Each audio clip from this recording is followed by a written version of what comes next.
Bonjour, bonjour, je vous salue là-bas et... Hello guys, this is Laura and welcome back to my channel. Comment allez-vous aujourd'hui? Je suis content de vous retrouver pour une nouvelle vidéo.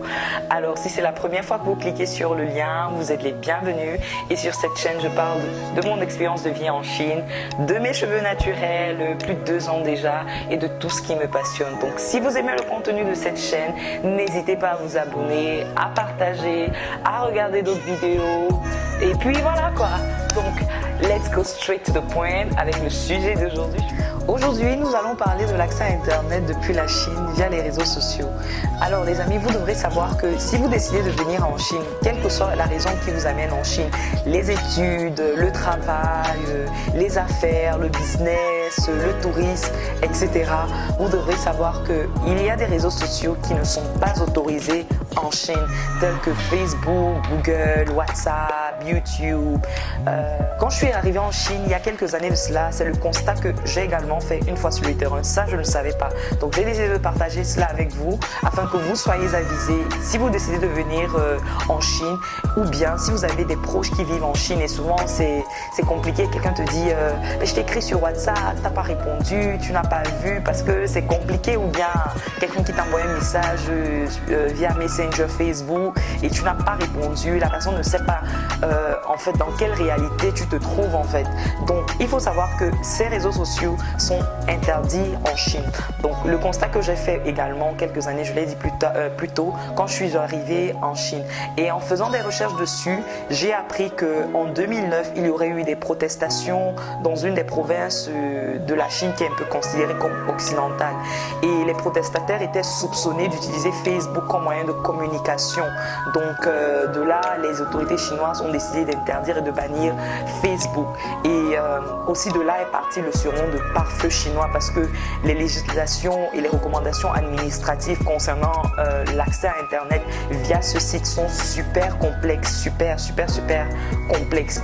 Donc si vous venez en Chine, il faut noter que le fait que Facebook et le reste soient interdits en Chine permet la promotion des sites et des réseaux sociaux chinois tels que WeChat, Baidu, Alibaba, QQ, etc.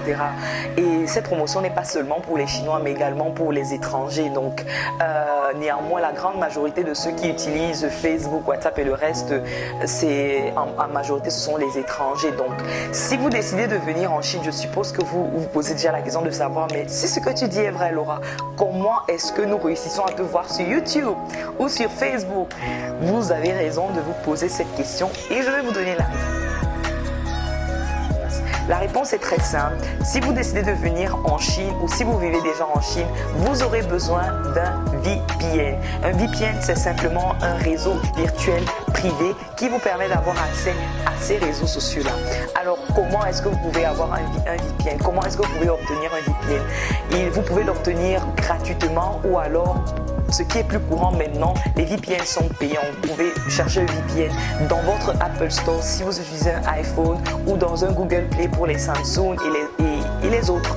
Donc, mais la politique s'est resserrée surtout avec le 70e anniversaire de la Chine où beaucoup de VPN ont été enlevés des Apple Store et je pense avoir lu récemment Apple faisant un message comme quoi il ne pouvait plus fournir de Apple Store, il ne pouvait plus fournir de VPN parce que c'était interdit en Chine. Donc les choses se resserrent et comme je l'ai dit tout à l'heure, avec le 70e anniversaire, même la connexion, c'est-à-dire que une fois que vous avez connecté votre VPN, vous devez connecter votre VPN avant de pouvoir ouvrir WhatsApp ou YouTube. Donc, avec l'approche du 70e anniversaire, les choses se resserrent au point où vous n'arrivez pas vraiment à connecter le VPN et si vous n'arrivez pas à connecter le VPN, vous ne pouvez pas avoir accès à quoi que ce soit. Une chose à savoir, particulièrement avec WhatsApp, il y a des moments où avec ou sans le VPN, vous ne pouvez absolument pas ouvrir WhatsApp, vous ne pouvez pas faire de conversation, vous ne pouvez pas avoir de conversation WhatsApp, vous ne pouvez pas passer des appels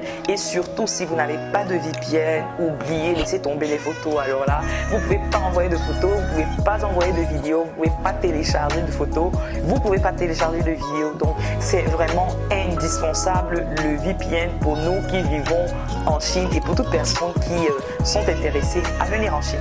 Alors, Maintenant, je vous montre comment ça se passe avec le VPN. Donc, voici mon VPN. Voilà. Ça s'appelle VPN Robot. Vous le trouverez plus sur Apple Store déjà. Sur Apple Store avec la localisation en Chine parce qu'il a été enlevé. J'essaie de le connecter. Je vous montre YouTube. Je ne peux pas avoir accès. Voyez. Pourtant, j'ai de l'internet. Mais tant que mon VPN n'est pas connecté, je ne peux pas avoir accès à YouTube. On essaie encore. Le VPN ne veut pas se connecter. Donc, voilà notre challenge, notre combat quand on veut se connecter. Et tant que ça ne se connecte pas, tu ne peux rien faire, quoi. Donc, à défaut, tu vas sur WeChat, tu vas sur les réseaux sociaux chinois et puis en attendant. Donc, souvent, il fait des chichis comme ça, tu fermes, qu'est-ce que je voulais faire là? Tu fermes toutes les notifications, toujours rien. Tu reviens, tu essaies de te connecter. Voilà, je vais faire. Ça ne se connecte toujours pas. Ça, c'est la réalité. On essaie encore. J'aimerais bien vous montrer comment ça se présente une fois que c'est connecté. Toujours rien. Toujours rien.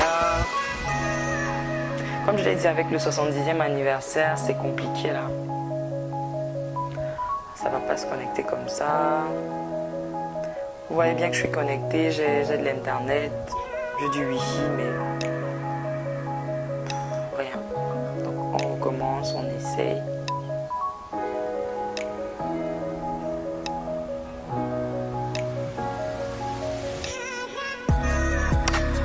Toujours rien. Dommage, j'aurais bien voulu vous montrer comment, voilà. Donc, quand ça se connecte, vous verrez la petite icône écrite, la VPN dans un petit rectangle. Et ensuite, paf, vous pouvez ouvrir Facebook, YouTube, etc. Voilà, toujours rien. Le serveur ne répond pas. Donc, ça, c'est la réalité. C'est ce qu'on vit en Chine.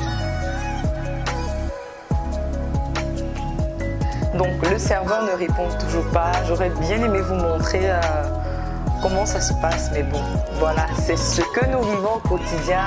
Il y a des jours comme ça, c'est agaçant. Si tu veux aller sur YouTube, si tu veux faire des recherches sur Google, et même maintenant pour avoir, vous connaissez le moteur de recherche Bing. Même pour pouvoir accéder à Bing, vous avez besoin de connecter le VPN. Donc souvent, c'est super agaçant pour nous les étrangers de travailler sur Internet. C'est vrai que l'accès à Internet en Chine, c'est pas un problème, c'est pas un challenge. Mais voilà, on se limite à ce qui est chinois, ça ne nous permet pas de toucher ce qu'il y a hors de la Chine. Donc c'est super agaçant souvent. Donc ne vous fâchez pas si souvent les membres de vos familles, vos amis ou vos proches en fait, ne vous répondent pas ou bien voilà, n'arrivent pas à télécharger des photos, des vidéos. C'est notre struggle ici, donc si vous venez en Chine ou si vous vivez en Chine, vous connaissez déjà. Donc c'est tout pour la vidéo, j'espère que vous avez aimé. Laissez-moi savoir ce que vous pensez en commentaire et dans la prochaine vidéo, je vais vous parler des sites et des applications chinoises. Bye bye!